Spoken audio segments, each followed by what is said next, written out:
aming OFW.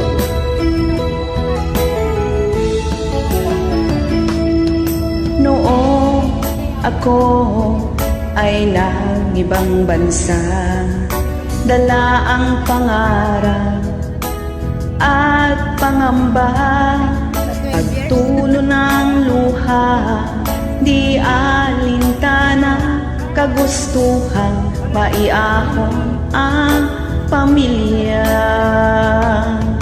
Mahirap man buhay sa ibang bansa, madalas puyat ka lamang sikmura, iniinom ang sariling luha dahil namimiss ang pamilya.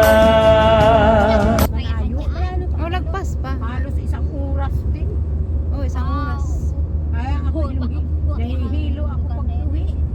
Yung pagbalik. Ano na yun? Ako di pwede na mas malayo na nahihilo ako. Yung pagbalik, yun, kasi galing ako doon, tapos papuntang opisina, halos isang oras din, tapos sasabihin niyang malamig na daw yung pagkain, layo-layo. Dito pag sa gabi, may bangkulay. Bakit kasi doon pwede naman dyan sa ano para malapit sa